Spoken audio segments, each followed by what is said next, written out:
Hello दोस्तों, स्वागत है आपका स्टोरी नेक्स्टर में। तो आज मैं आपके लिए कहानी लेके आया हूँ। कहानी का नाम है जुबान का दर्द। चलिए शुरू करते हैं कहानी। यह हिंदी कहानी शायद हम सभी को एक थप्पड़ है जो आगे बढ़ने की होड़ में पीछे को भूलते जा रहे हैं। ज़माना मॉडर्न हो रहा है, ठीक है, पर संस्कारों को भूल रहा है। यह कहाँ तक सही है? इसका मूल वही समझते हैं जिन्होंने हमारी नींव रखी है, जिन्होंने संस्कृति को बनाने, जिंदा रखने के लिए कई कुर्बानी दी है। वही समझते हैं इसके हनन की तकलीफ को। हमें अंदाज़ा भी नहीं कि हम अपनी आदतों के चलते कितने लोगों की भावनाओं को कुचल देते हैं। आइए एक ऐसी ही कहानी आपको बताते हैं जो मेरी बातों को चरितार्थ करती है। एक समय जब मुगलों का साम्राज्य खत्म होने को था, दिल्ली की सियासत बदल रही थी, तब सभी प्रजा घबराकर इधर-उधर शरण ले रही थी। खासकर कला क्षेत्र के लोग, सभी शायर जिन्हें पता था कि अब उनकी रोजी-रोटी का भी बस अल्लाह ही मालिक है। उस वक्त दिल्ली में एक मशहूर शायर हुआ करते थे जिनका नाम था मीर। एक दिन मीर भविष्य की चिंता में सर झुकाए बैठे थे। तभी राहगीर गुजरा। उसने रुक कर चिंता का कारण पूछा। तब मीर ने अपने और बीवी बच्चों के भविष्य की चिंता व्यक्त की। तब उस राहगीर ने मार्ग सुझाया।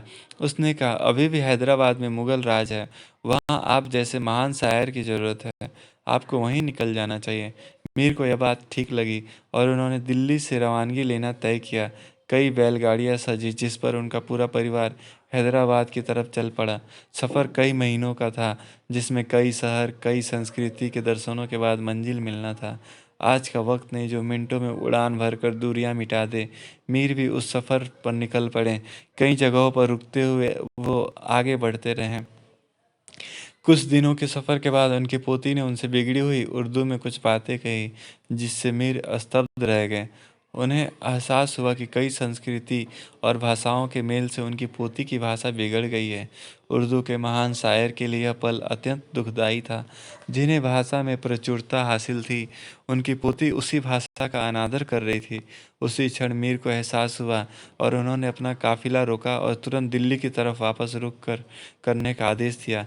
जिस पर उनकी बेगम ने पूछा, आपने फैसला भविष्य के लिए लिया था, अब आप पीछे क्यों जा रहे हैं? जिस पर मीर ने जवाब दिया, बेगम, तुम्हें रोजी रोटी की पड़ी है और यहाँ जीवन की दौलत लूटे जा रही है। लाखों की जुबान बिगड़ रही है।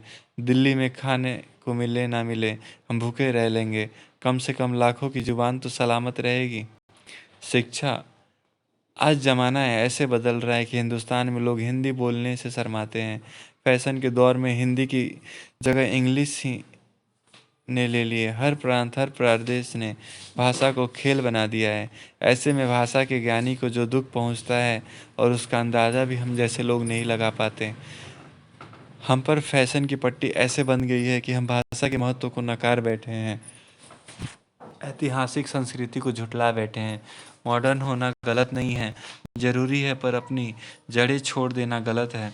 अगर हम ऐसे ही पुराने संस्कारों को भूलते रहेंगे तो हमारी नींव कमज़ोर हो जाएगी और हमारा पतन हो जाएगा। जिस प्रकार एक वृद्ध पेड़ अपनी जड़ों के साथ छोड़ देता है, वो एक दिन अपने अस्तित्व को ख़त्म कर देता है। तो दोस्तों, कैसी लगी ये कहानी?